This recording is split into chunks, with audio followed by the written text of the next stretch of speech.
She smirked and said, "Go ahead. Let's see how long you last without me." So I left my keys on the counter. By morning, her father and her boss were screaming, "The bank just called. What did you do?" Before we get into it, don't forget to like and subscribe, and hit hype to boost this episode. Drop a comment below with your city or country. I'm always curious where viewers are joining from. The golden hour light hit the penthouse windows at exactly the right angle, casting everything in amber and honey tones. It was the kind of light photographers pay thousands of dollars to replicate. The kind of light that made expensive things look even more expensive. The marble countertops gleamed. The chrome fixtures sparkled. Even the damn wine in Vivian's glass looked like it belonged in a magazine spread. I stood by the door, suitcase in hand, watching my wife lean against that counter with the casual arrogance of someone who'd never once questioned whether they deserved what they had. Vivien was beautiful. I'd never denied that.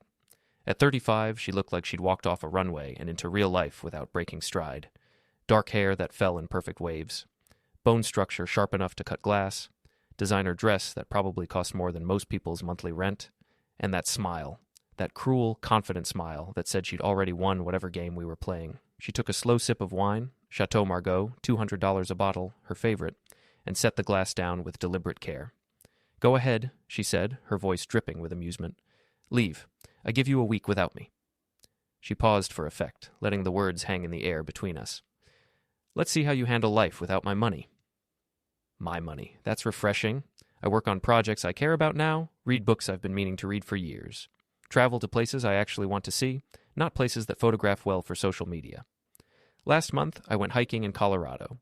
Just me, a backpack, and a trail. No luxury hotel at the end, no five-star restaurant, just a tent, a campfire, and silence. It was the best vacation I'd had in a decade. I'm building a life again. But this time, I'm building it for me. Not for someone who'll wear it like a costume and discard it when something shinier comes along. Just for me.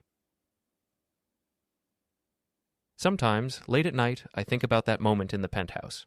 Vivien standing there with her wine glass, smirking at me, so confident in her power. "Go ahead. Leave. I give you a week without me." She thought my world would collapse without her. She thought I'd come crawling back within days, broken and desperate. She never considered that maybe I'd been holding up her world, not the other way around. That's the thing about people who've never built anything themselves. They don't recognize the architecture of their own lives. They don't see the foundation beneath their feet. They just assume it was always there, that it will always be there, until someone pulls the supports and they realize they've been standing on borrowed ground the whole time. I got a letter from Vivien last week. Handwritten. Actual paper and envelope. Not an email or text. It was short, simple, no dramatics. "Ethan, I know you probably won't read this. Maybe you'll throw it away immediately. That's okay. I just needed to write it. You were right about everything. I built nothing. I earned nothing. I respected nothing. I took everything you gave me and treated it like it was my birthright. I'm not asking for forgiveness. I'm not asking for anything. I just wanted you to know that I understand now. What you did wasn't cruel. It was just honest. I hope you're happy. Really happy. Not comfortable happy or rich happy. Actually happy. You deserve that. V." I read it twice, then put it in a drawer. I didn't respond. There was nothing to say. She'd finally learned the difference between having things and building things, between wearing wealth and earning it, between confidence and competence. That lesson cost her everything, but some lessons are expensive. My attorney called yesterday. The divorce was finalized. Clean, quick, uncontested. Vivien didn't fight it. Didn't try to claim assets she knew weren't hers. Didn't drag it out with expensive litigation she couldn't afford anyway. She just signed the papers and moved on. "That's it," David said. "You're officially divorced. Free and clear?" "Thank you." "You know, Ethan, I've handled a lot of divorces. Messy ones, ugly ones, ones where people spend hundreds of thousands of dollars trying to destroy each other. This one was different." "How so?" "You didn't destroy her out of anger.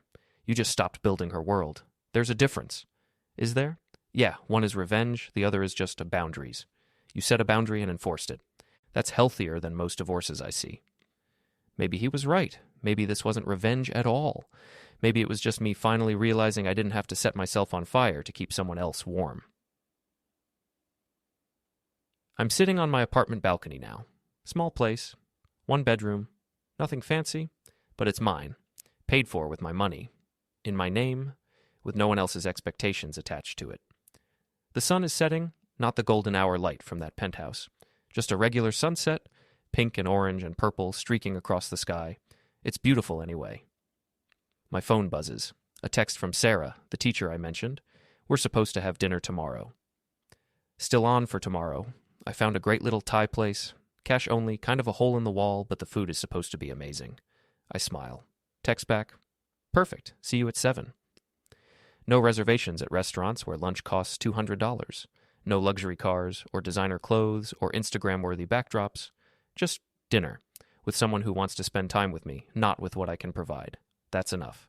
More than enough. Final thought. People ask me sometimes if I regret what I did, if I feel guilty for dismantling Vivian's life so completely. The answer is no, not because I'm cruel or vindictive, but because I didn't dismantle her life. I just stopped building it for her. There's a difference. She had 6 years to build something of her own, to create value instead of just consuming it, to be a partner instead of a dependent. She chose not to. She chose to take everything I built and claim it as hers, to treat me like a utility instead of a person, to discard me the moment she thought she'd found something better. So I let her have what was actually hers. Nothing. And I took back what was actually mine. Everything. Some people call that revenge. I call it boundaries. When someone walks into your life and tries to rewrite your reality, you have 2 choices. Fight them on their terms, in their arena, playing their game, or simply stop playing. I chose the second option. I stopped building her world, stopped funding her illusions, stopped pretending that her confidence was the same thing as contribution, and when I stopped, her world collapsed. Not because I destroyed it, but because it was never real to begin with. The penthouse is empty now. The lease expired. The building management couldn't find Vivian to discuss renewal because she'd moved out weeks earlier. Last I heard, they're renovating it for new tenants. Probably some other wealthy couple who'll move in and pretend they built something when really they're just renting someone else's dream. The boutique space is empty too. A for lease sign in the window. Someone will take it eventually. Maybe they'll succeed where Vivian failed. Maybe they'll actually build something sustainable. Richard's company survived, like I said. Diminished, restructured, but alive. He'll rebuild. Men like him always do. He'll spend the next decade working twice as hard to get back to where he was, and he'll never admit that his own over-leveraging nearly destroyed him. That's fine. He doesn't need to admit it. He just needs to remember it. And Vivian? Vivian is learning to build. Finally. At 35 years old, she's learning what most people learn in their 20s. That comfort isn't the same as accomplishment. That having things isn't the same as earning things. That confidence without competence is just delusion. Better late than never, I suppose. As for me, I'm sitting here watching the sunset over a city I helped build. At least small parts of it. With work I can be proud of. I have less than I did a year ago. Smaller apartment, modest car, simpler life. But I have more, too. I have peace, clarity, self-respect. I have relationships built on mutual respect instead of financial dependency. I have work that matters to me, not just work that pays well. I have a future I'm building for myself, not for someone else. That's worth more than any penthouse or luxury car or Instagram post could ever be. So when people ask if I regret what I did to Vivian, I tell them the truth. I didn't do anything to Vivian. I just stopped doing everything for her. And sometimes that's the most powerful thing you can do. Not fighting, not revenge, not destruction, just withdrawal. Just taking back your energy, your resources, your life. Just building for yourself instead of for someone who will never appreciate the foundation you laid. If you enjoyed this story, don't forget to like, subscribe, and drop a comment with where you're watching from. Stories like this remind us that power isn't about what you own, it's about what you build. And sometimes the strongest thing you can do is stop building for someone who takes without seeing. Until next time, stay sharp, stay calm, and remember, the quiet ones are always watching. And when they finally walk away, sometimes the whole house falls down. What she'd said. My money.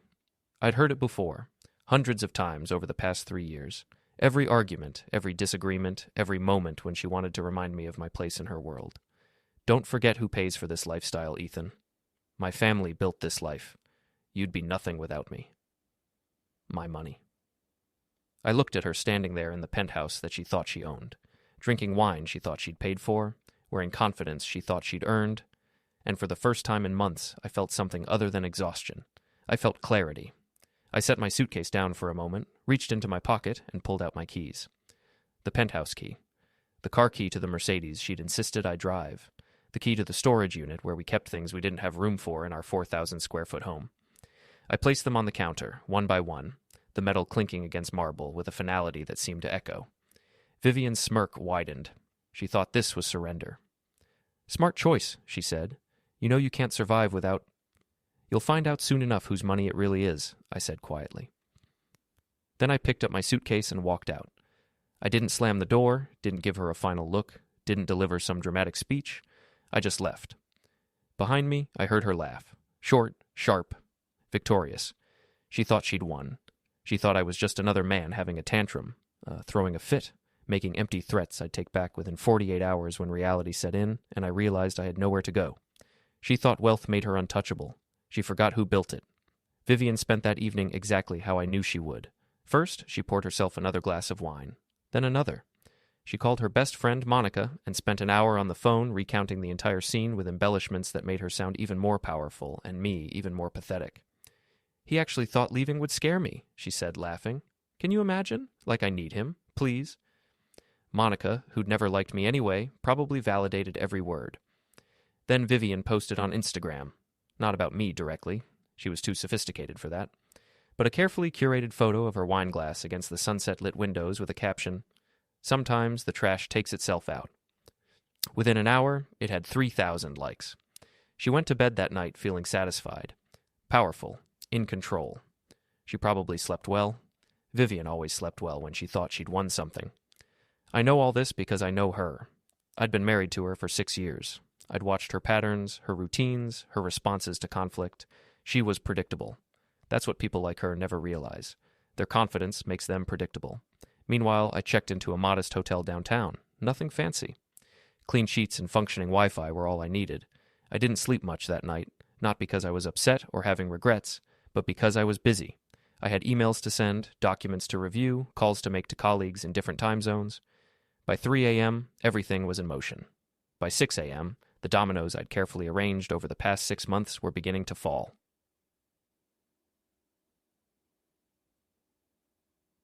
Morning came with its usual urban symphony. Traffic sounds, construction noise somewhere in the distance. The hum of a city waking up. Vivien probably woke around 8. She liked to sleep in when she didn't have early meetings. Probably made herself coffee in the espresso machine I'd bought last Christmas. Probably scrolled through her phone, reading comments on last night's post, basking in the attention. Then her phone rang. The first call came from her assistant, Bethany. Young woman, early 20s, constantly stressed because Vivien treated her like a personal servant rather than a professional employee. "Miss Harrington?" Bethany's voice was shaking.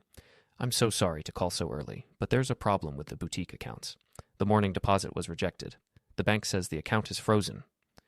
Vivien probably frowned. Probably told Bethany she was being dramatic. Probably said she'd handle it later. Then the second call came. Her father. Richard Harrington. Real estate mogul. Self-made millionaire. The man who'd built the Harrington empire from nothing and never let anyone forget it. His voice, I imagine, was sharp, panicked, angry. "Vivien, what the hell did you do?" "Dad? What are you talking about?" "The bank just called. All the accounts are frozen. The corporate line of credit. Everything. They said it's connected to your husband's company."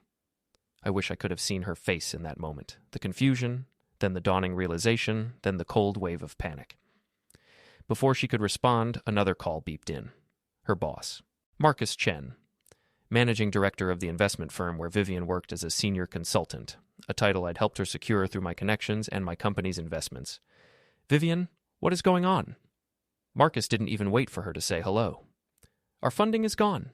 Ethan's holding company backed our firm's credit line. It's all been pulled. We have a board meeting in an hour, and I have no answers." "What did you do?" The wine glass Vivien had been holding, probably a fresh one, morning wine wasn't unusual for her, slipped from her hand and shattered on the marble floor. Red wine spread across white stone like blood. She stood there, I imagine, in the middle of her perfect penthouse, surrounded by broken glass and spreading stains, holding a phone that wouldn't stop ringing. And for the first time in her privileged life, Vivien Harrington had no idea what to do. She thought she owned everything. I just took back what was mine. Let me explain how we got here. How a quiet financial strategist ended up holding every card in a game his wife didn't know she was playing.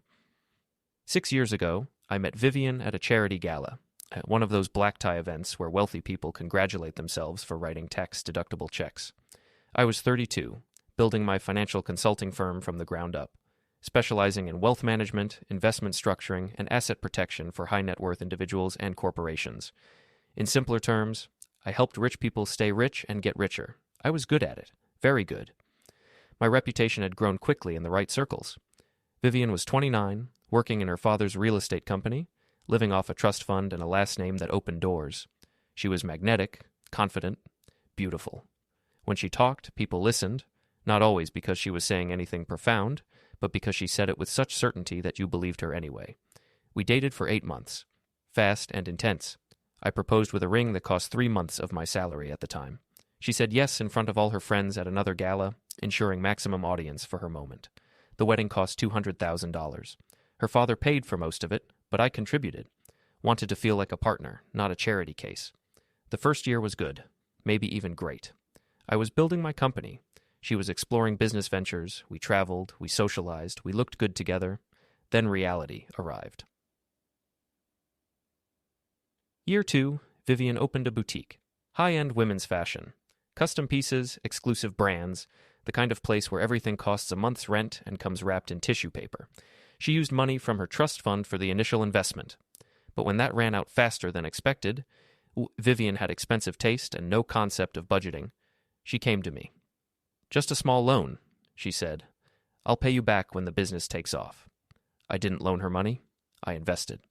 Through my holding company, I structured the boutique's financing, set up the accounts, established the credit lines, ensured everything was legal and protected. On paper, my company owned 60%. Vivian owned 40%. She signed everything without reading it. "I trust you," she'd said, kissing my cheek. "You're so good with numbers." The boutique did moderately well. Not spectacularly, but enough. Vivian loved telling people she was a business owner, loved posting photos of herself arranging displays and meeting with designers. She never mentioned that my company funded her inventory purchases, that my connections brought in her high-profile clients, that my financial structuring kept her profitable when her spending threatened to sink the whole operation. Year 3, her father's real estate company hit trouble. Development deal gone wrong, lawsuits, cash flow problems threatening everything Richard had built. Richard came to me, quietly, over whiskey in his study, the kind of conversation men like him hate having. "I need a bridge loan," he said, pride swallowed hard. "Just temporary, 6 months, maybe less." I helped him. Not out of charity, but because it was good business. I structured a credit facility through my holding company, favorable terms for him, protected my interests, gave him the liquidity he desperately needed. He recovered, the lawsuit settled, development projects moved forward, but the credit line remained. On paper, my company became a primary creditor to Harrington Real Estate, millions of dollars in revolving credit that kept his cash flow positive. Richard knew this. He'd signed the papers. But he was old school proud. He didn't like acknowledging dependence. So he didn't. He pretended the rough patch had never happened and went back to talking about his self-made success. Meanwhile, Vivian started treating me differently. Not worse exactly, just less. Like I was background music in her life. Pleasant enough, but forgettable. Year 4, Vivian wanted the penthouse. Not wanted, needed. Her friend Monica had just bought a place in the same building, and Vivian couldn't bear being one-upped. $4 million. Views of the entire city, smart home everything, marble and glass and chrome and all the status symbols that mattered in her world. Her trust fund couldn't cover it. Her boutique income couldn't justify the mortgage. Her father, still recovering from his near collapse, couldn't help. So I bought it. Through my holding company, same as everything else, structured it as a corporate asset, tax benefits, investment property, perfectly legal. Vivian's name wasn't on the deed. She didn't care. She got to live there, got to post photos, got to host parties and tell everyone about her penthouse with the $1 million view. The cars came next. The Mercedes I drove, the Range Rover she preferred, both leased through my company, corporate vehicles, tax advantages, my name on every document. Her credit cards, authorized user on my corporate accounts. Every purchase tracked back to me. Her investments, managed through funds I controlled. Even her job, that senior consultant title at Marcus Chen's investment firm, I'd connected them. My holding company was one of their primary investors, providing the capital that kept their fund operational. Vivian got the position because Marcus wanted to maintain good relations with my company. She worked maybe 20 hours a week, mostly attending events and making introductions, pulling in a six-figure salary for what amounted to networking. For 5 years, I built an empire. Vivian's name decorated the facade, but my signature was on every brick in the foundation, and she never noticed, never questioned, never once looked at the paperwork she signed with such breezy confidence. She was too busy posting photos and collecting compliments and believing her own mythology. She thought she was self-made, a success story, an independent woman who didn't need anyone. But every single thing she touched was funded, structured, and maintained by me. She said I was useless, called me boring, told her friends I was just a financial guy who worked too much. Meanwhile, I built her empire and signed every document with my name. 6 months ago, things shifted. Vivian grew distant, started coming home late, started password protecting her phone with sudden paranoia, started having work dinners and client meetings that didn't quite add up when I casually verified them. I'm not an idiot. I knew what was happening. I hired a private investigator. Not because I wanted to catch her, I already knew, but because I needed documentation, evidence, dates and times and photographs, the kind of proof that would hold up if this ever went legal. The investigator came back 3 weeks later with a file 3 inches thick. His name was Julian Rousseau, art gallery owner, 38, divorced once, currently single, significant family wealth, but questionable business acumen. He'd been sleeping with my wife for 4 months. They'd met at one of her boutique events. He'd been charming, sophisticated, attentive in all the ways I hadn't been because I was too busy working 80-hour weeks to fund her lifestyle. The photos showed them at restaurants I couldn't afford on my actual salary, hotels where rooms cost $1,000 a night, his apartment in the arts district, places they thought were private. I didn't confront her, didn't yell or throw things or make dramatic accusations. Instead, I called my attorney, same one I'd used for years, discreet, brilliant, worth every penny of his outrageous hourly rate. "David," I said, "I need you to review every asset, every account, every investment connected to my wife and her family. I need to know exactly what I own and what they think they own." It took him 3 weeks to compile everything. When he handed me the report, he was almost smiling. "Ethan," he said, "on paper, you own everything that matters. The boutique, you're majority owner, the penthouse, corporate lease in your name, the cars, company vehicles, the credit line keeping her father's company afloat, you're the creditor. Your wife has her name on things, but you have the deeds, the titles, the controlling shares. What about her trust fund? Separate, protected. But it's not nearly as large as she pretends. Maybe $200,000 left after taxes. Everything else, all the lifestyle, all the luxury, that's you funding it. And if I want to restructure?" David leaned back in his chair, steepling his fingers. "You could pull every string holding up her world, and it would all collapse in about 48 hours. Legally, cleanly. She'd have almost no recourse. How soon can you prepare the documentation? How soon do you need it?" "Soon, but not yet. I want to wait for the right moment." That moment came last night, when Vivian smirked and told me to leave, when she said I couldn't survive without her money, when she dismissed 6 years of my work with a wave of her wine glass. That's when I knew it was time. The night I left, I sent 37 emails, to banks, to creditors, to business partners, to attorneys. Every email was professionally worded, legal, documented, citing specific contract clauses and restructuring provisions that had been built into every agreement from the beginning. I wasn't doing anything illegal. I wasn't even doing anything unethical. I was simply exercising my legal rights as the primary stakeholder in every financial structure that mattered in Vivian's life. By morning, the dominoes were falling exactly as I'd planned. She thought betrayal was power. I built her power myself, and when she tried to wield it against me, I just took it back. You don't have to fight a storm. Just turn off the power feeding it.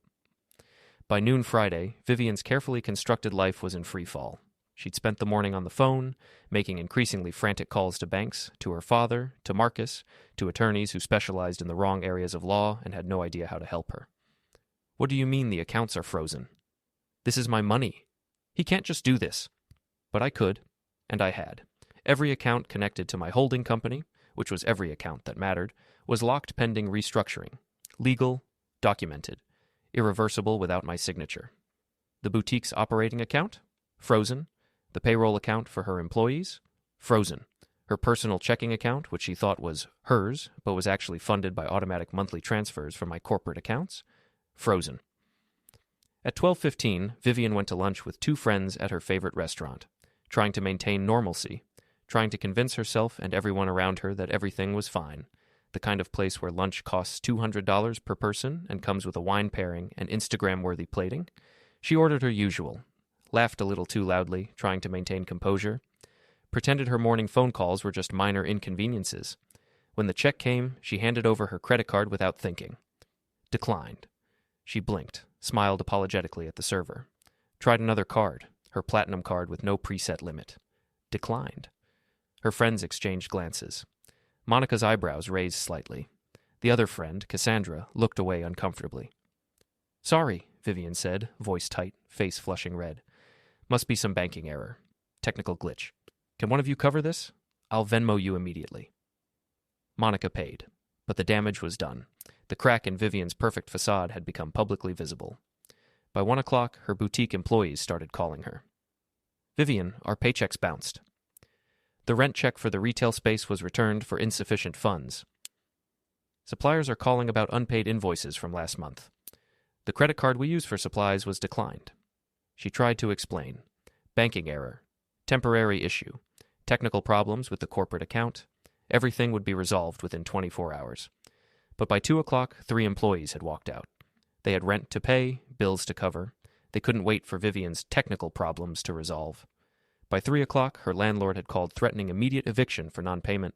The automatic rent draft had bounced. He wanted cash, or he was starting eviction proceedings. By 4 o'clock, suppliers had started filing liens against the boutique for unpaid invoices going back 60 days. Vivian's boutique, her pride, her business, her proof of independence, was collapsing in real time. Meanwhile, her father was having his own catastrophic day. Richard had spent the morning in emergency meetings with his CFO, his attorneys, and his increasingly panicked board of directors. The credit line from my holding company, the multi-million-dollar facility that kept his company's cash flow positive, had been revoked. Not illegally, not vindictively, just revoked. The terms of the agreement allowed for termination with 30 days' notice during any restructuring of the lending entity. Standard language that Richard's own attorneys had approved years ago without really reading it carefully. I'd sent that notice 30 days ago, and today was day 30. Richard's company wasn't bankrupt. He had assets, properties, developments in progress, investments scattered across the city, but his liquidity was terrible. He'd been operating on leveraged credit for years, always spending slightly more than he had, always confident the money would keep flowing because it always had. Now it wasn't. By afternoon, word had spread through the business community. Harrington Real Estate was having cash flow issues. Projects were stalling. Contractors weren't being paid on time. His stock, he'd taken the company public 3 years ago, dropped 12% by market close. Business reporters started calling, asking questions about the company's financial stability, about rumors of a major creditor pulling funding, about whether the Harrington empire was as solid as Richard had always claimed. Richard called Vivian, multiple times, each call more angry than the last. "What did your husband do?" he shouted, not even greeting her. "What did you do to make him do this?" "I didn't do anything." Vivian's voice was shrill, defensive. "You must have. He's destroying us. Your boutique, my company, everything. 30 years of work, Vivian. 30 years. And now it's all falling apart because you couldn't keep your marriage together. That's not fair." "Fair? You need to fix this. Call him. Apologize. Beg. Do whatever you have to do." "I don't know where he is." "Then find him. Because if you don't, you're going to watch everything we've built turn to ash." He hung up. Vivian tried calling back. He didn't answer. She tried calling me. My number had been changed. She didn't know that yet, so she kept calling, leaving increasingly desperate voicemails. "Ethan, please call me back. Ethan, we need to talk about this. Ethan, this isn't funny anymore. Ethan, answer your damn phone." But I wasn't listening to voicemails. I'd set up a new number and only given it to people who needed it. My attorney, my business partners, a few close friends. Vivian wasn't on that list. By evening, the media had caught on. Not mainstream media, but the society pages, the business blogs, the Instagram accounts and Twitter threads that tracked wealthy people's drama like sports scores. Socialite Vivian Harrington's finances frozen overnight. Husband disappears. Harrington Real Estate faces cash crisis after major creditor pulls funding. Is the Harrington empire crumbling inside the family's financial meltdown? The post spread fast. Screenshots of Vivian's now-deleted Instagram post about trash taking itself out. Photos of her looking stressed outside her boutique, clearly caught off guard by paparazzi. Speculation about affairs and scandals and hidden debts and financial crimes. None of it was entirely accurate, but accuracy didn't matter in that world. The narrative had been written. Vivien Harrington, the woman who'd spent years cultivating an image of success and independence and effortless wealth, was now the woman who'd lost everything overnight. And her quiet, boring, forgettable husband, the financial guy nobody paid attention to at parties, had become the headline. Not because I'd done anything dramatic, not because I'd fought or yelled or made public threats, but because my absence was louder than her presence had ever been. By Saturday morning, it got worse. The Range Rover Vivien had been driving, repossessed from the penthouse parking garage. The lease was in my company's name. I'd terminated it. The dealership sent a tow truck at 6 a.m. The Mercedes I'd been driving, also repossessed. I didn't need it anyway. I'd bought myself a modest used car with cash. Reliable, forgettable, mine. The penthouse utilities? I'd called the building management, explained I was restructuring the corporate lease. They shut off her access to the building amenities. Pool, gym, concierge services, all of it. She still had keys to the apartment, for now, but only because eviction required 30 days' notice and I wasn't cruel enough to put her on the street immediately. But she was living in an increasingly empty shell. No car, no money, no access to the lifestyle she'd built her identity around. By Saturday afternoon, Julian, her lover, the art gallery owner, had disappeared. He'd figured out pretty quickly that Vivien wasn't the wealthy, independent woman he thought he was getting. She was a woman living on borrowed wealth. A woman whose husband had been funding everything and who now had nothing. Julian wanted the fantasy, the easy affair with a successful woman, the sophisticated romance with someone who had means. He didn't want the reality. A woman with no car, no money, no prospects, and a very calculating ex-husband who'd systematically dismantled her entire life. So he did what weak men always do. He sent a text, "This is too complicated. I think we should take a break," and vanished. Vivien was alone. Truly alone, maybe for the first time in her privileged life. 3 days after I walked away, Vivien found me. I'd rented a small cabin by the lake. Quiet, empty, peaceful. I was on the porch with a cold cup of coffee when her car pulled up. Not her usual luxury SUV, a rental, engine rough. She stepped out looking nothing like the woman who once lived for attention. Her hair was messy, her eyes swollen from crying, her designer polish gone. "Ethan," she said, voice raw. I didn't stand. "Vivien, you ruined me." "No," I said calmly. "You ruined you. I just stopped funding the illusion." She winced. "Everything I built, I corrected. The boutique, the penthouse, the car, all of it. You just wore it like a costume." Her jaw tightened. "We're married. It's community property." "Was it ours when you told me to leave? When you said it was your money? When you spent 6 months with someone else in my bed?" She froze. "How did you—" "I'm not blind, Vivien. Julian Rousseau, the gallery owner, I had you followed. I've got everything. Photos, receipts, timelines." Tears rolled down her cheeks. "It didn't mean anything." "I believe you. That's the problem." I handed her an envelope. Inside, divorce papers and a handwritten note. "You gave me a week without you. I gave you a life without lies." She stared at it. "That's it? No settlement?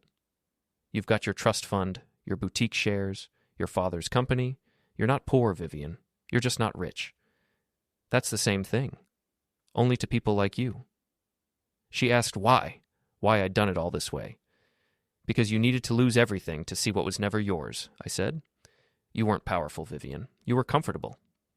She nodded slowly, tears streaking down her face. "I really am sorry," she whispered. "I know," I said, "but it doesn't matter anymore." She walked back to her car and drove away, small and broken against the horizon. I sat back down, picked up my coffee, cold now, and opened my book again. For the first time in years, the silence felt like peace.